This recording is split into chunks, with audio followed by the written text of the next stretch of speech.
dressed as the aliyah, that was wearing jerseys, and I thought she was like a cute young girl. I didn't pay too much attention to her in that way. And but where I really met her was we both had the same business money managers. Barry Clarkberg, who ended up robbing me, but yeah, bastard. But she was in the conference room, and I didn't even recognize her as Aaliyah. I just was like, "Who's that?" And then I actually went into I think I probably rushed the meeting and was like, "Hey, how you doing?" And we got cool. And that was our first real interaction where I looked at her like, you know what I mean? Yeah, for sure. And how soon after that did you all, get closer and become friends? Well, what happened was, I didn't know it, but I guess she had been kicking it with Jay. And, we got cool, but while we were talking, she was like, "What's up with Jay?" So I knew what that meant.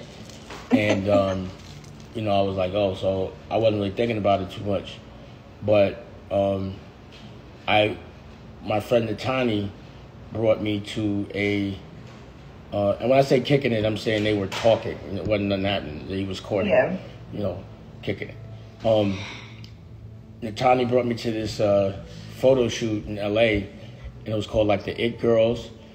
It was Aaliyah, Natany,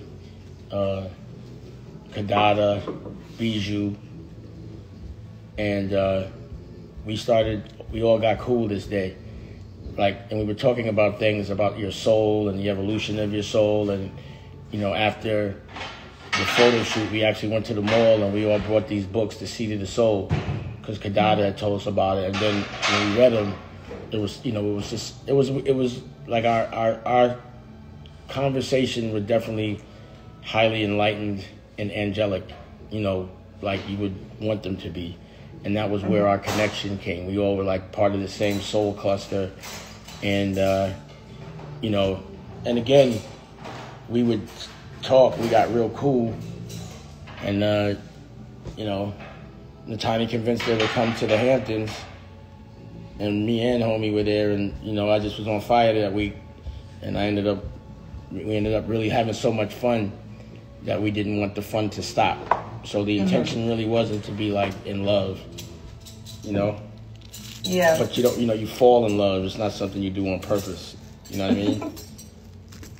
Yeah, for sure. And did you ever make it to Detroit with her? Was that a thing that happened? No. We didn't have that much time. Aaliyah and us, it was that first month was really intense.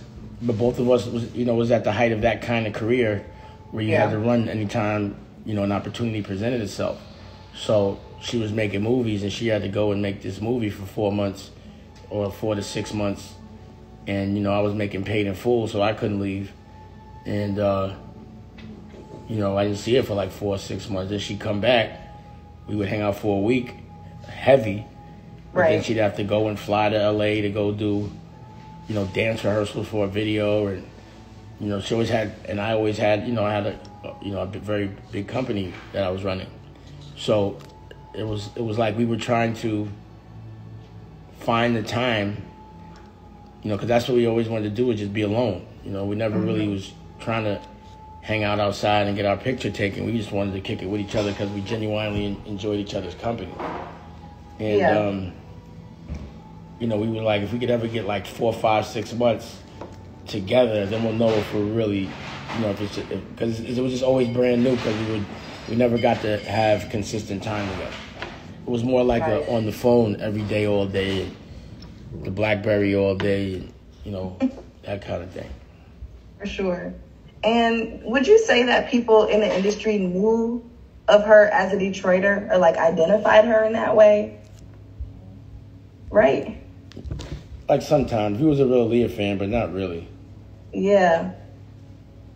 And do you think that she got her flowers while she was here? I think for my personal, she was getting her flowers, but she didn't get to enjoy her flowers. You know what I mean? So it was just, she was just again, it was like the first kind of time that she had found this kind of peace and happiness, and the same thing for me.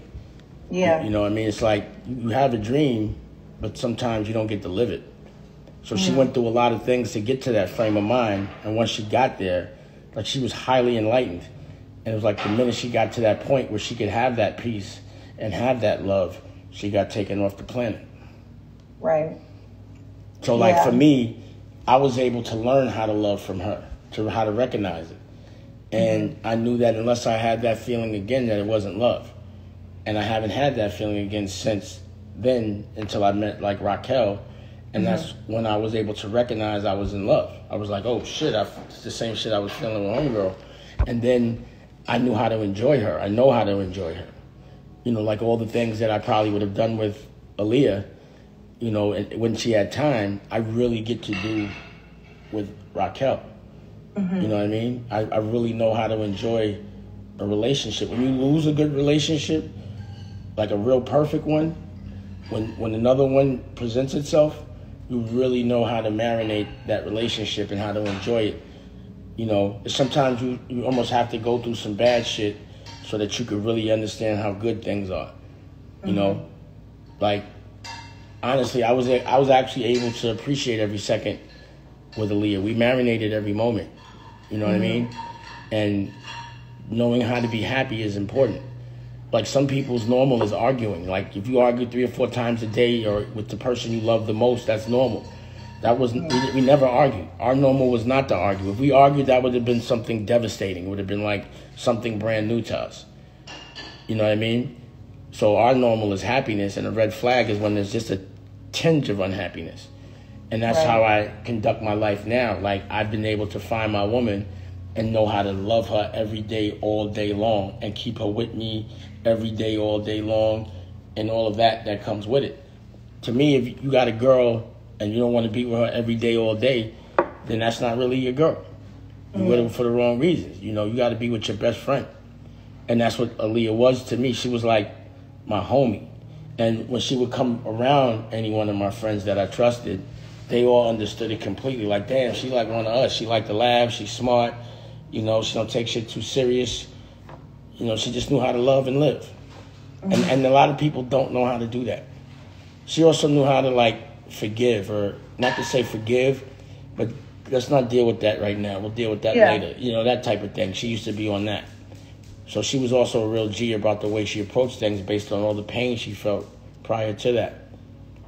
Right.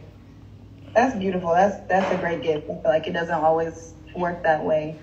And I'm curious because I feel like people in my generation, some people in my generation, they don't hear Aaliyah straight from her mouth. Like, it's a rap feature or a sample. How do you feel when she's referenced through song or through style in contemporary culture? Well, you know, it's crazy because what I do know and I can confirm is the only currency that can transcend all dimensions is love. Because she still talks to me. I still feel her. And I'm saying that because if, let's say, there's some sort of validation that I need, or if even we're bringing up love or Aaliyah, all of a sudden I'll hear her name in the radio. Like, damn, we were just talking about it. Yeah. And I know that's not a coincidence. It's a direct message.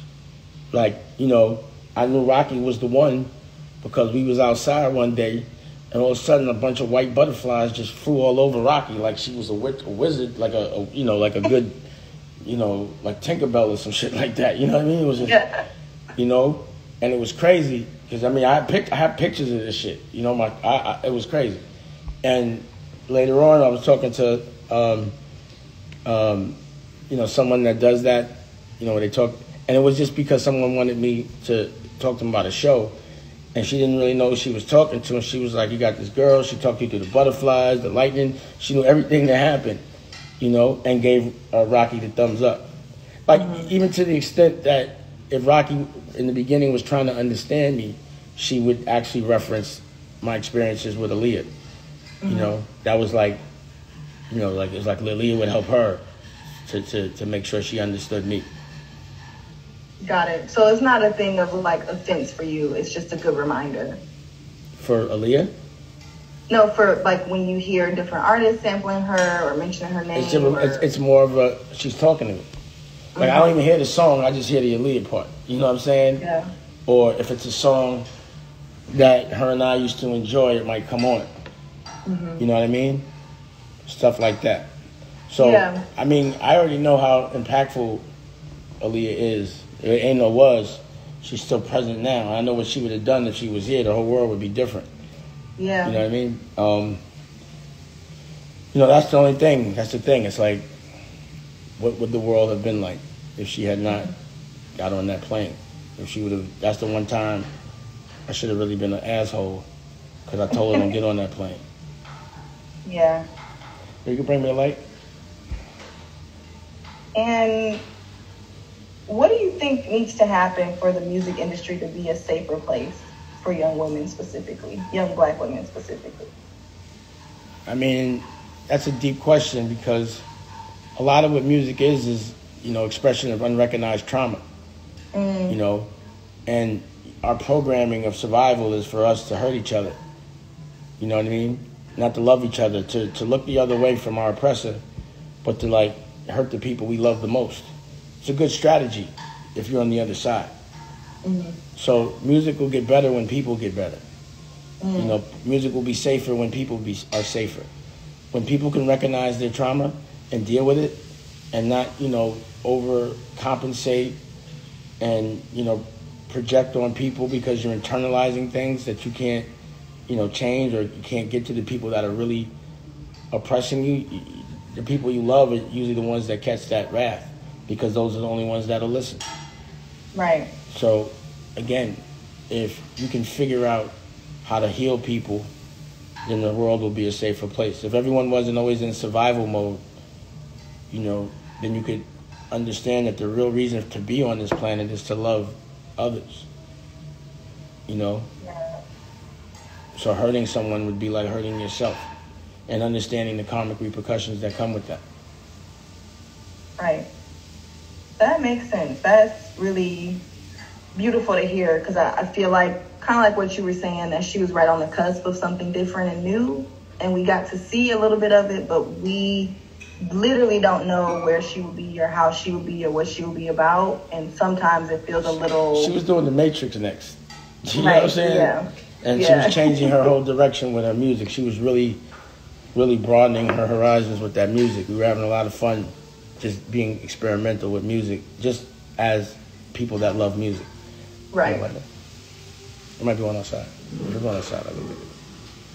And I think I just have a couple more questions, but something I'm really curious to know is, what do you think people typically get wrong, specifically media people, when talking about aaliyah? I don't really focus on the wrong, you know? I only focus on the good, the light. I don't hear nothing negative about aaliyah. It doesn't even process because there was nothing negative about her. You know what I mean? You know, I wasn't so much into, I wasn't like, as in music, I liked her music, but it wasn't like, I was a fan of her as a person more than a fan of who she was as a celebrity. You know what I mean? And how other people received her. I honestly didn't know that she was that famous until she passed. I really didn't. You know, I knew she was hot, but I didn't know how loved she was. You know what I mean? Yeah. Got it. That makes sense. And are you still in touch with anyone like Kadada or like that whole crew? I wish. I miss Kadada. You know, she got low like Kaiser Sose. Nobody sees Kadada. You got sightings of Kadada. You know what I mean? But she was a really ill friend and one that I miss. I don't even remember. I know we didn't have a problem with each other, but she just, I think after aaliyah passed, it was just too much. But I do miss her. I wish she would come back outside. Kadada, where you at? I miss you. You know? But like everyone else, we kind of, you know, we see each other. But, you know, it's funny because you go through these phases and these chapters in your lives, you know, like when you don't have a significant other and you don't have kids, you know, you're still young. So it was like, yeah, that period of my life was fun for that period. Like, you know, and then everyone went and got married and, you know, and I went and got so it's like, you know what I mean? It's a time that you don't regret that it's not happening, but you still miss. You know what I mean? Yeah. Yeah. It's like remembering high school. For sure. Sweet. And I just want to ask a couple like basic questions so I get it right in the story. Can you tell me where you live and how old you are? Well, now I live in LA and I'm 50. Beautiful. So yeah, what you just said is similar to what a lot of folks have said recently that I've spoken to. I spoke to her stylist and Eric, one of the producers from the album. And a lot of people, you know, don't really keep tabs on new Aaliyah stuff, and people have lost touch because it was such a traumatic experience. So yeah, it was that traumatic. You know what I'm saying? It was like the Aaliyah, because you know she was such a tasteful person that everyone that was around her basically had taste. So they give out. There's like a heavy respect for the way the family wants to deal with things. It's, you know. Yeah. Beautiful. Well, I think those are all my questions. Is it cool for me to send you a link to the story when it's all set in August? Yeah, please do. Beautiful. And would you want like a print copy, or maybe I can send a print copy with Biba when she comes down? Whatever you want to give me, I would appreciate. Okay, I'll do that. I'll be in touch. Thank you so much for your clarity and honesty. I appreciate it, and I think this is going to be a gorgeous story. So I can't wait to share it with you. Thank you for interviewing me. For sure. All right. I look forward.